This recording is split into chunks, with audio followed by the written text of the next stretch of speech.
June 20th, 1944. Hill 112, just east of Caen, Normandy. The morning fog sat low in the bocage like a wet blanket, lacing the hedgerows and shell-cratered cornfields with a cold, metallic smell. Unteroffizier Karl Weber pressed his cheek to the slit of his Stahlhelm and watched the ridge through the scope of his Karabiner 98K. His breath steamed. His hands, still black from the night's work, were steady only because there was nowhere left to panic. Across the lane, Feldwebel Heinrich Jäger was kneeling by a Bren light machine gun, its bipod sunk in churned mud, listening for the stutter of engines that meant either salvation or death. At 0900 hours, a roar came up from the valley. Not a single engine, but a tide of them. Sherman tanks, their riveted hulls catching the gray light, eased through a break in the hedgerow. They were painted the same chalk white of the Allied invasion, but each one seemed to carry a different scar. Scorched exhausts, fresh mud, a limp tread. One carried the battered roll of the 3rd Armored Division, another, the lean profile of a British Sherman Firefly, its long 17-pounder barrel glinting like a poker aimed at the sky. Weber had spent the last week learning what their commanders already knew. Numbers mattered. He had watched as one of those Shermans slid sideways into the ditch on June 13th, blown apart by a Pak 40 that sang like a banshee and left a hole full of blackened equipment and a smell that would not leave him. He had watched the men who survived crawl out and stare at the wreck until their faces went hollow. But then, on the 16th, another Sherman rolled up the same lane, unscarred, singing its diesel song. The survivors blinked, as if the first had never happened. A lieutenant in olive drab, Lieutenant James Caldwell, thin-faced, cigarette dangling, eyes half hidden beneath a beret, jumped down from the turret of a fresh M4A3 and barked orders. "Watch that hedgerow! 2 o'clock! Support the infantry!" His voice was not loud, but it carried with the certainty of someone who expected things to be there when he ordered them. Corporal Thomas Mac McBride clambered down and slapped a dirty shoulder on the flank of a Sherman, while a crewman, face browned by diesel and sun, passed out ammo like a baker handing out loaves. From the German foxholes, the sight was almost obscene. The men who had watched their anti-tank rounds find seams and engines and armored guts now found that seam closed within days. "They bring them back," muttered Jäger, so low Weber could feel the words in his chest. "Like rats." Weber's men understood the math of bullets and shells. They had been drilled in angles, armor-piercing qualities, range tables. What they lacked was a true sense of the river of men and metal rolling behind those Shermans. They saw supply as a rumor. Food parcels, petrol cans, rounds. They did not yet see the scale of the kitchens, the trainloads, the trucks. To them, a new Sherman appearing on the road meant there was still another Allied machine somewhere, breathing and ready. The British Firefly crested the rise and hulled a shot that clipped a farmhouse chimney. Dust plumed. A Sherman behind it ground forward, its gunner shouting, "Tank, 9 o'clock!" the language of instruments and instincts. An American M10 Wolverine, its open-top turret jangling, slipped between fields like an uninvited idea. It fired, then moved. The open-top crew were a palimpsest of mud, their faces set in lines of things they'd seen. Caldwell waved his hand. Signals, little flags of intent. He had received a note the night before. Replacements inbound. And he did not think twice. That 3-word message was the pulse under every movement. For the Germans, the first revelation was psychological. They did not count the numbers so much as the meaning of numbers. Otto, a young Gefreiter who carried extra rations in the pockets of his tunic, had spent the night before taking apart an American radio for the Crystal. He had heard through breadcrumbs of conversation that the Allies poured men and machines into their lodgment like water poured into a bath. Endless, until it overflowed. Watching a fresh Sherman unlimber itself where another had burned meant that their victories were not the stopping of a tide. They were the scratching of a pebble from a cliff face. Each tank they felled mattered less because another carapace slid into its place. Up the road, a British corporal named Arthur Hughes climbed out of his Sherman and coughed. He had watched his own gunner patch a cracked recoiling mechanism with a strip of canvas and a rivet, while behind him, the sound of distant engines hinted at a redoubt of steel waiting for its turn. "We go where they tell us," he said to no one, a shrug that carried the weight of discipline and fatigue. His crew joked in low voices, the gallows humor of men who saw destruction as a day's labor. They ate cold peaches out of tins and passed around a card that promised a replacement tank if theirs failed. It was not boastful. It was practical. Back in the hedgerow, Weber set his face and crawled forward on hands smeared with blood and oil. He had 3 grenades and a sidearm and a jaw made of stubbornness. The enemy's supply lines were a ghost he wanted to chase down, to puncture. He knew the names of the places that mattered: Cherbourg, the Mulberry harbors, the supply dumps inland, but only as words on a map. He could not imagine the logistics train that could pull an M4 from the quay and onto a field within days. He could only imagine the fresh steel and how it crowded his world. A burst of machine gun fire cut the morning. A Sherman replied. A hedgerow exploded into wood and smoke. Men shouted, names, commands. "Fuhr! Get down! Driver! Left!" The scene was immediate, urgent, every detail a slice of life. Cracked windshields, the creak of torsion bars, a medic with a blood-smeared armband moving like a priest between dying things. Above it all, the mechanical song of engines, indifferent, almost triumphant, rose again. Another column, another delivery. Weber lay very still. He had a map folded in his breast pocket with a red dot and a date. He did not know yet that this day, this sight, would haunt the conversations in German command posts for weeks. Not because each Sherman was invincible, but because, in the arithmetic of war, the Allies' ability to replace them quickly changed the equation. Destroy a tank, and the enemy answered. Not with vengeance, but with logistics. The shell that burst above Weber's position rained splinters like hot needles into the earth around him. He flinched, then forced his breath into the rhythm he'd learned on the Eastern Front. Inhale, count, exhale, count. Calm was a weapon. But even calm couldn't drown the sound rising from beyond Hill 112. Engines, dozens of them, rumbling in a cadence too steady, too confident to belong to a battered frontline unit. Because it wasn't a frontline unit. Just 1 kilometer behind the British and American armor, the real miracle was unfolding. A caravan of behemoth vehicles rolled along a rutted Norman lane. Diamond T tank transporters, their trailers groaning beneath the weight of brand-new M4A3 Shermans. Each tank was stenciled with delivery marks so fresh they still smelled of paint.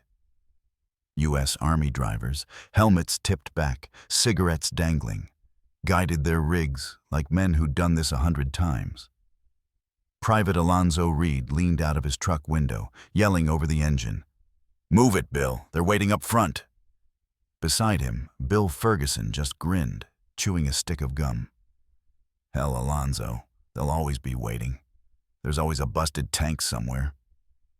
Behind them, military police waved flags, keeping the column tight, pushing it forward. The MPs looked like conductors guiding an orchestra, except the instruments were steel giants designed for killing.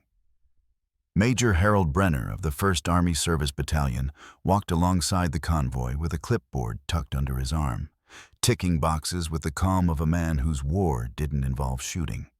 He was the kind of officer who could speak in tonnage more naturally than in sentences. 12 Shermans to Combat Command A, 3 Fireflies to the British. "One M10 to replace that busted one from yesterday," he muttered as he walked. In the hedgerows, the German defenders had no idea this movement even existed. To them, tanks came from factories, distant, mythical places. To the Americans, tanks came from the rear like bread came from an oven. Hot, fresh, and always on time. The convoy rumbled around a bend where an engineering team from the U.S. 300th Engineer Combat Battalion worked to widen the road. Bulldozers scraped earth aside. A crane lifted a shattered French tractor out of a ditch to clear the way. Sweat ran down the engineers' faces. Their uniforms were streaked with grime. But the machines behind them didn't stop. They slowed for nothing. Sergeant Lou Ramirez tossed his shovel aside and shouted at his team, "Make that shoulder wider. The Brits want their replacements yesterday." His men groaned, but pushed harder. They knew, if armor stopped moving, battles stopped being won. Up ahead, the column paused as a Sherman crew limped their damaged tank toward the roadside. Its transmission had seized in the middle of a turn. The crew scrambled out, banging the hull in frustration.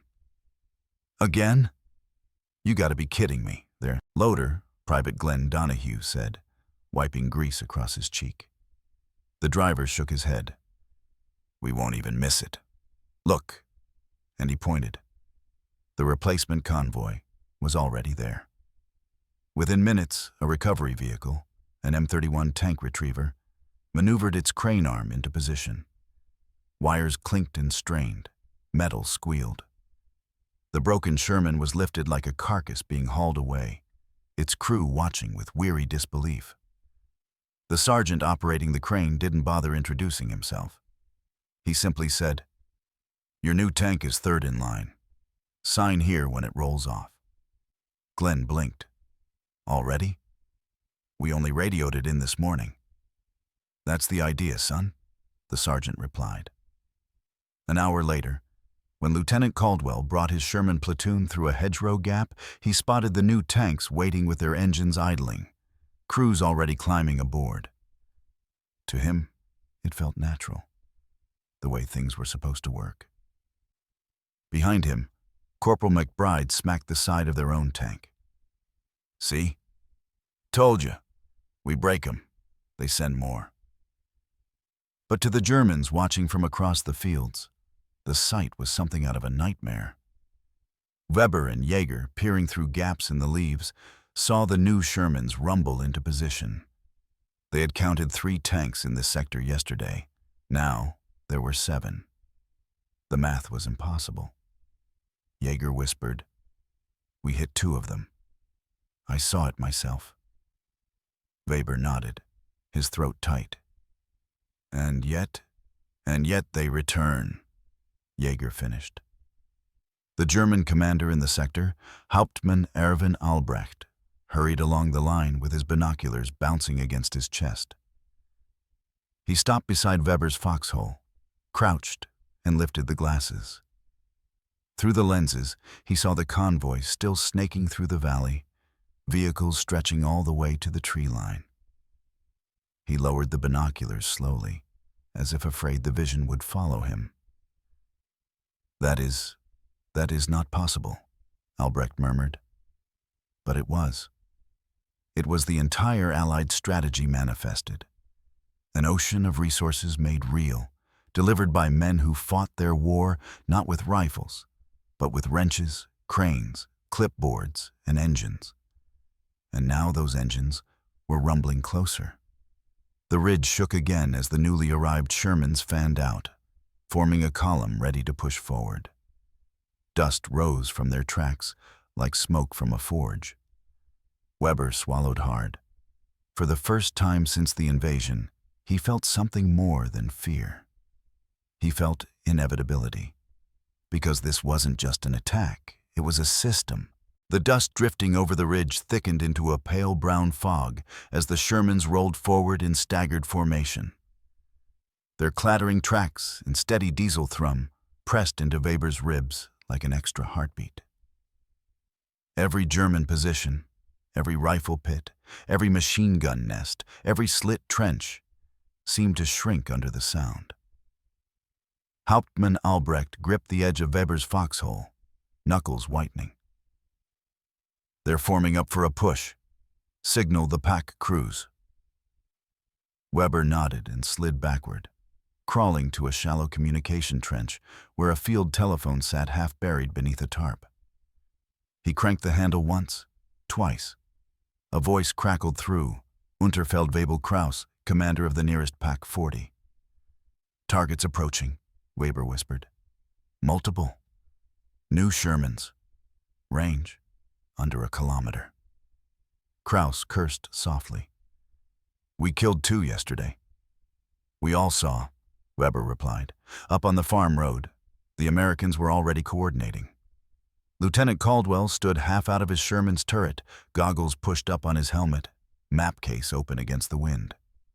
He pointed with 2 gloved fingers at a hedgerow where they'd taken fire the day before. "Firefly moves to the right flank," he shouted. "M10 covers that stone wall.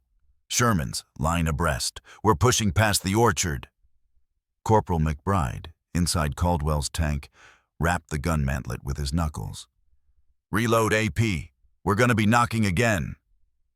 A metallic chorus answered as loaders rammed fresh armor-piercing rounds into breach after breach. Behind them, the replacement tanks that had arrived only hours earlier began their own preparations. Their crews, some seasoned, some barely trained beyond gunnery school, checked radios, tightened track pins, and ran gloves along hull plates still warm from transport. One of those new crewmen, Private Andrew Sullivan, barely 19, looked up at his lieutenant. "Sir, this your first time taking a replacement tank straight into a fight?" The lieutenant grinned sideways. "Son, this is Normandy. Everything goes straight into a fight." Sullivan swallowed, climbed into the turret, and strapped himself in. The turret ring hummed as he tested traverse. The machine felt new, tight, different from the rattling trainer he'd learned on. But above all, it felt ready. On the German side, readiness meant something entirely different. Kraus's Pack 40 crew unfolded like a practiced machine beneath the shade of an apple tree. They swung the long barrel toward the advancing armor. The loader shoved a round into the breech. The gunner adjusted elevation, sighting along the narrow optic.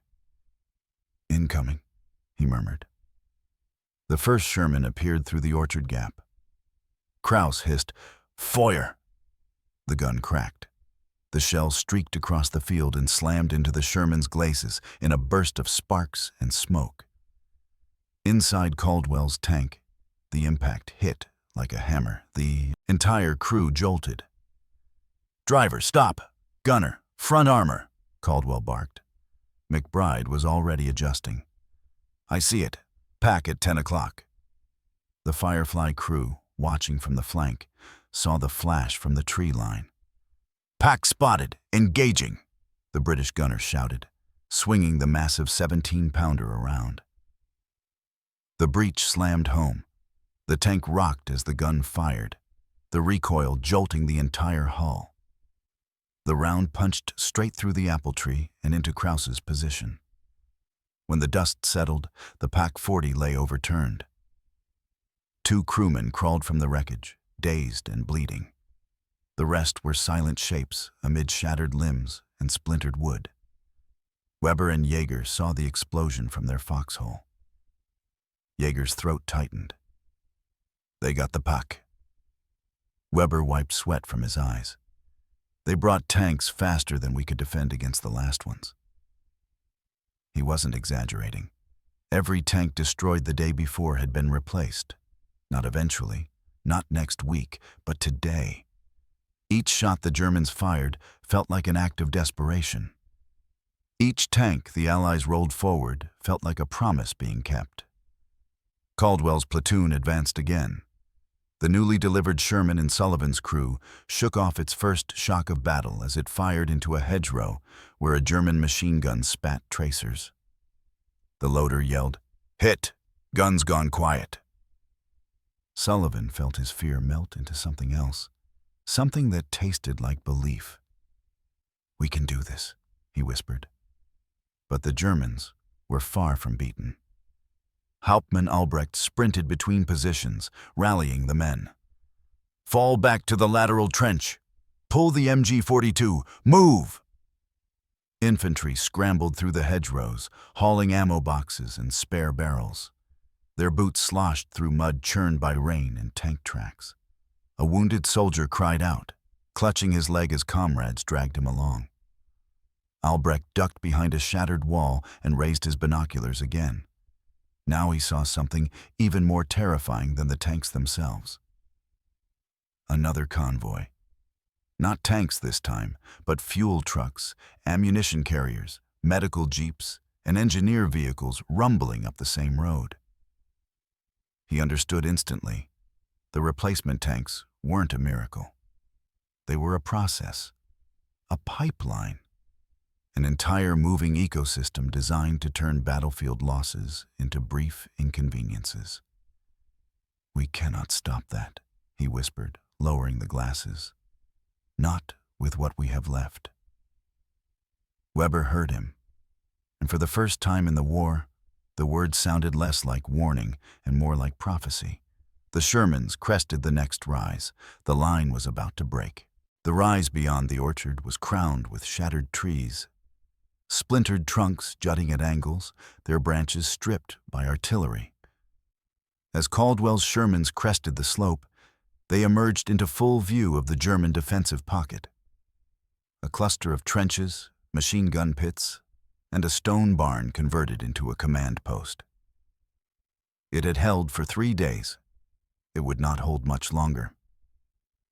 Weber pressed his back against the earthen wall of the trench as the first Sherman on the rise fired.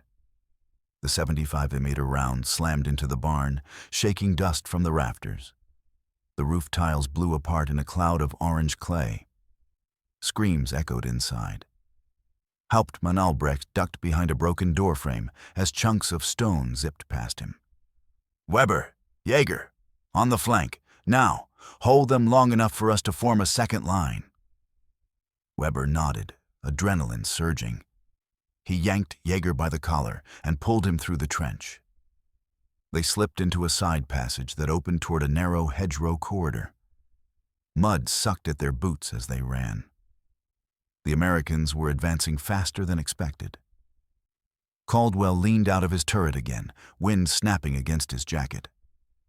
"Sherman 2 and 3, push right. Firefly, cover the field. M10, watch that stone wall." Across the line, the crew of the newly delivered Sherman, Sullivan's tank, began their first real charge. Their driver, Private Joe Kenner, hunched forward with both hands locked on the controls. "Hold on," he yelled as they hit uneven ground, bouncing violently. Inside the turret, Sullivan swallowed against the taste of metal in the air. "Enemy movement in the hedgerow, left side." "Traverse left," the lieutenant shouted. The turret groaned, gears grinding, then locked into position. "Fire." The tank bucked as the gun thundered. Smoke filled the compartment. Sullivan's ears rang. But through the haze, he saw the hedgerow erupt. Branches, sod, and 2 German soldiers thrown clear by the blast. Weber and Jaeger hit the ground as the explosion rolled through the hedgerow behind them. Leaves rained down like green snow. "They're already here," Jaeger gasped. Weber looked over his shoulder, saw the smoke, the outlines of tanks rolling forward, infantry weaving between them. "This position won't hold, not for minutes." Jaeger drew a sharp breath. "Then what do we do?" Weber tightened his grip on his rifle. "We delay. Long enough for the others." They sprinted to a shallow fold of ground where a dying MG-42 crew lay slumped over their weapon. The barrel was smoking, the belt half spent. Weber didn't hesitate. He shoved the dead gunner aside and took position behind the weapon. "Get the spare barrel." Jaeger scrambled through the bodies, found the replacement tube, and locked it in. Weber slapped the feed tray shut. "Ready!" The MG-42 screamed to life.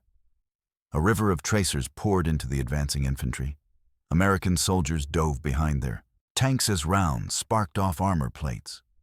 A rifleman fell near the orchard gap. Another dropped beside him. Caldwell's gunner cursed. "MG on the right flank. They're cutting up our infantry." "Take it out," Caldwell roared. But before the Sherman could traverse, another tank fired. The Firefly. Its 17-pounder barked like thunder. The round struck the ground inches from Weber's position, throwing soil and shrapnel into the air. Weber's ears went dead. He blinked through the sting of dirt and saw the MG-42 lying twisted on its side. Jaeger pulled him up by the jacket, shouting words Weber couldn't hear. Through the ringing, he saw American infantry beginning their rush. Grenadiers moving in coordinated pairs, using tank hulls as walking cover. A machine, Weber thought. They fight like a machine. On the American side, momentum had become a flood. Sullivan's tank ripped another round into a German-held wall. The M10 Wolverine fired across their flank, reducing a machine gun nest to rubble. Caldwell's Sherman advanced with infantry packed tight behind them, eyes fixed ahead as though expecting the line to break any second. And then it did. The stone barn collapsed entirely, the remaining Germans inside spilling out in disoriented clusters. The secondary trench Albrecht hoped to reach was already being overrun by advancing riflemen. He stood in the road, smoke rising around him, and understood his situation with absolute clarity. The Americans hadn't just brought tanks. They'd brought continuity. Every loss absorbed, every gap refilled, every vehicle replaced before the defenders could even adjust. No German unit, not even the elite, could sustain a defense against an enemy that regenerated faster than destruction could keep pace. Albrecht turned, shouting, fall back toward Évrecy. All units, withdraw." But even as the order went out, the Shermans were fanning across the ridge, cutting off escape routes. Weber tugged Jaeger toward a break in the hedgerow. "Move! We're out of time!" They stumbled through the trees as Sullivan's tank burst through the orchard behind them, its barrel swinging toward retreating figures. Infantry followed, closing the distance. The line wasn't just broken. It was overrun. Weber and Jaeger burst through a curtain of tangled branches and slid down a shallow embankment into a wagon path, half hidden by tall grass. Their breaths came in ragged gasps. Smoke drifted over the trees like a low ceiling. Behind them, the orchard burned. A pulsing orange glare between the trunks. Bullets snapped through leaves above their heads. "Keep moving," Weber rasped. They sprinted down the path, boots hammering the dirt, helmets bouncing against their straps. The ground shook again, the rhythmic churn of tank tracks closing in. Jaeger risked a glance over his shoulder. A Sherman broke through the hedgerow 20 meters behind them, its hull coated in dust, its bow machine gun already swiveling toward them. "Down!" Weber yelled. They dove into a drainage ditch just as a burst of .30 caliber rounds shredded the grass where they'd been running moments before. Clumps of dirt spattered their helmets. The driver of the Sherman, Joe Kenner, braked hard. "Infantry on foot! They're trying to slip away!" Caldwell's voice crackled through the radio. "Don't let them reach Évrecy. Cut them off before the crossroads." The Sherman surged forward, engines roaring.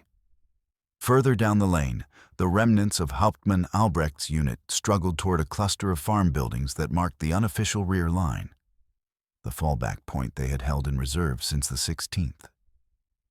But now it was chaos. A half-track with its front tire blown out sat skewed across the path. A horse-drawn ammunition wagon had overturned nearby, its horses screaming. Medics shouted for stretcher bearers. A young soldier with a blood-soaked bandage over his eye staggered in circles, calling for someone who wasn't there. Albrecht skidded to a halt, fury rising in his chest. "Form a line here, rally on the road, machine guns east-facing." But his orders dissolved into the thunder growing behind him. More tanks, dozens, and not all of them were the veterans who'd fought for a week. Many still had chalk writing on their hulls, shipping codes from the Mulberry Harbor off Omaha Beach. Some had spare track links bolted on crookedly, rushed into place by mechanics working through the night. A few were fresh British replacements brought in from reserve brigades south of Bayeux, their paint crisp, their gun sleeves clean. To Albrecht, they seemed endless. To the men trying to retreat, they were a wall closing in. Weber and Jaeger crawled along the ditch until the sound of the Shermans faded behind them. When they dared climb out, they came face to face with the scene Albrecht had stumbled into, the desperate knot of retreating soldiers. Jaeger's voice was barely a whisper. How are there so many?" Weber didn't answer. His eyes tracked the tanks on the ridgeline, the way they advanced in waves, never singly, never isolated. Even the damaged ones were replaced within hours, like missing bricks filled in on a wall that refused to crack. He finally spoke, voice hollow. "We didn't kill them. We killed placeholders."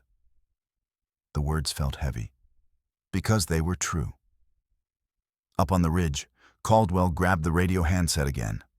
"All units, push to the crossroads. Don't let them regroup." His platoon was moving like a school of metal creatures, each tank adjusting to the gaps, the terrain, the smoke. Infantry flowed behind them, rifles up, boots drumming on broken earth. Private Sullivan inside the replacement.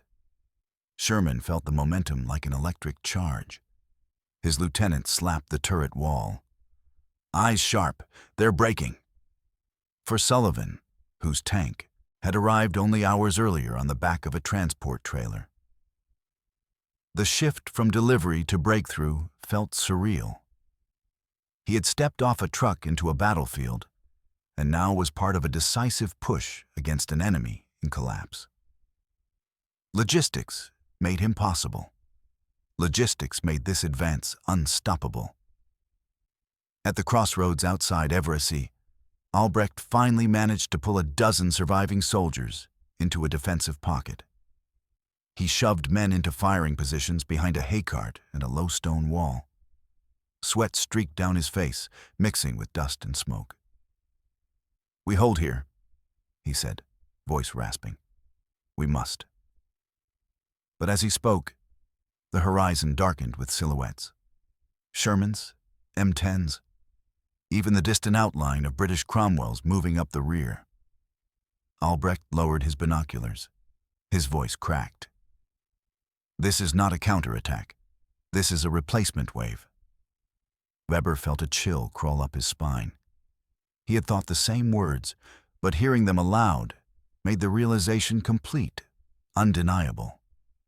The Americans hadn't overwhelmed them with tactics. They had overwhelmed them with capacity. Every tank destroyed yesterday had returned today, or been swapped for a fresher one. Every vehicle knocked out was back in the line before its wreck cooled. Every hole in the Allied line was filled before the Germans could exploit it. The battlefield wasn't simply hostile. It was replenishing itself. And the German defenders, bleeding men and machines, could not do the same. The roar grew again, engines, treads, the groan of advancing armor. Weber closed his eyes and tightened his grip on his rifle. The crossroads at Évrecy was about to become the place where the German front stopped being a front at all. The first shells came in low, skipping through the wheat fields like stones thrown across a pond. Weber hit the ground instinctively as a blast sprayed earth across his helmet. The stone wall where Albrecht had positioned his machine gunners disintegrated in a cloud of dust and fragments. Men scrambled, coughing, clutching wounds. Albrecht stood his ground in the center of the road, pistol in hand, as if the tiny weapon could command the sky itself. "Steady," he shouted, though his voice cracked under the roar of incoming armor. "Hold until they reach the bend, then fall back in order." But no one could hear him now. The noise was too much. Engines, artillery, the metallic grind of treads tearing at the earth. The Shermans came into view only moments later, pushing over the last rise like the bow wave of a steel tide. Caldwell's Sherman led the charge. Dust billowed beneath its tracks, sunlight flashing off its rounded turret. Caldwell stood half-exposed in the cupola again, binoculars raised, his voice sharp and unbroken. "Infantry, hug the tanks. Firefly, get eyes on that cart position. M10s, angle left. Cut off the retreat." The column adjusted instantly. No pause. No hesitation. The Allied advance moved as one, like gears inside a single machine. Private Sullivan's replacement, Sherman, rumbled forward in line. The young loader braced himself as the lieutenant called, "He round! Load! Loaded! Gun, fire!" The shot slammed into the hay cart Albrecht had turned into a makeshift barricade. The explosion swallowed it whole. Burning straw rained across the crossroads. German soldiers fled from the blast, their silhouettes flickering through the flames as they tried to regroup. But the Shermans were already on them. Weber and Jaeger dove behind the remains of the stone wall as machine gun fire tore past them. An American infantry squad advanced through the ditch at their right, using the tanks as cover. Bayonets fixed, grenades in hand. A sergeant shouted, "Break left! Cut them off at the barn!" Weber crouched low as boots thudded past. He could hear the Americans breathing, hear the metallic jangle of their gear. They moved with purpose, not hurried, not frantic. They moved like men who expected success. Behind them, another replacement tank joined the line. A brand new M4A1, still streaked with grease from the morning's engine test, rolled forward as if it had been waiting for this exact moment. Its crew, faces young, uniforms crisp, slipped into formation so naturally that Weber's breath caught in his throat. "This is impossible," he whispered. Jaeger stared as another British Firefly arrived behind the American column, its barrel swinging toward a distant German running figure. "How many do they have?" Weber shook his head. "It's not how many. It's how fast." At the crossroads, Albrecht finally realized he could not hold. Not here. Not anywhere. He fired 2 useless shots toward the nearest Sherman, then threw the pistol aside. "Fall back. Everyone fall back." But his shout was drowned beneath another volley. Caldwell's tank fired again, its round smashing through the facade of a farmhouse where German riflemen had gathered. The front wall collapsed inward, burying the defenders in rubble. "Push through," Caldwell roared. "Nothing stops here." The advance tightened. Infantry surged ahead. The tanks widened their formation.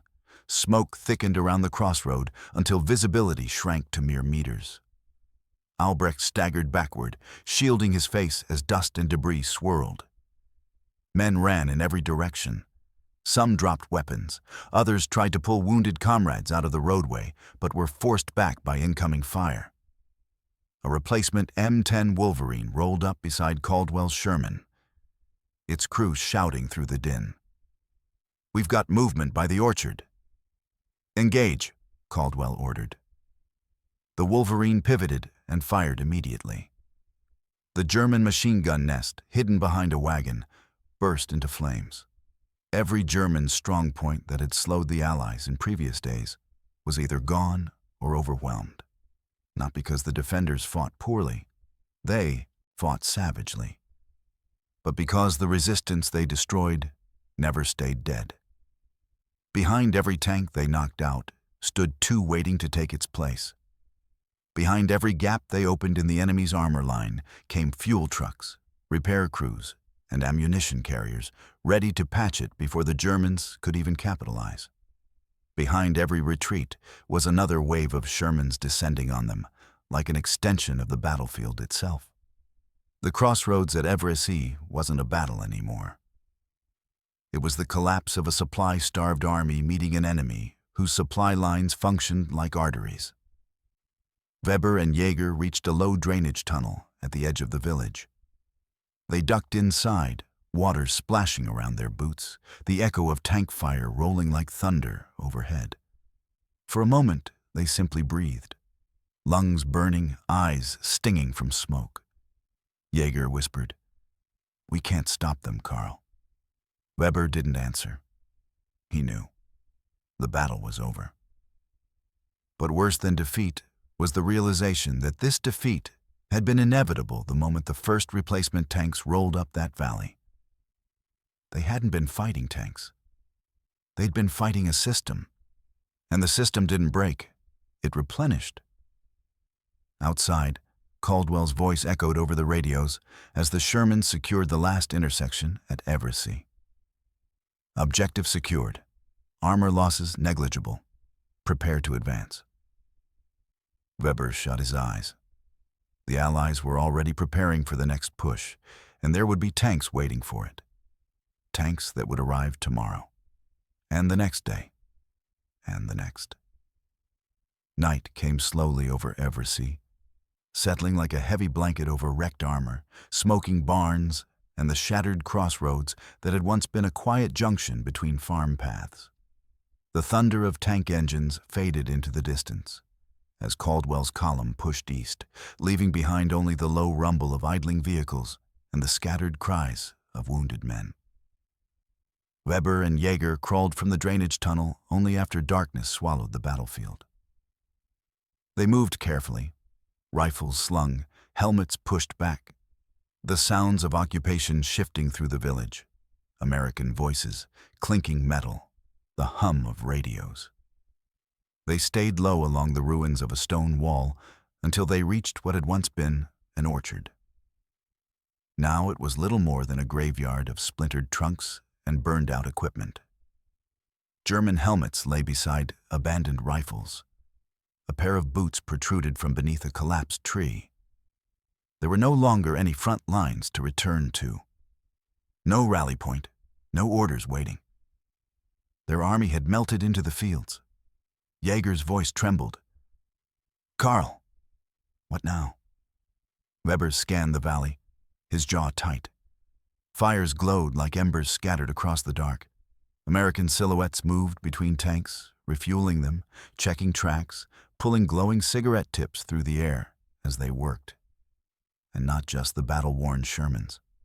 Fresh ones, too. Clusters of them. Still smelling of transport grease. Still marked with chalk numbers.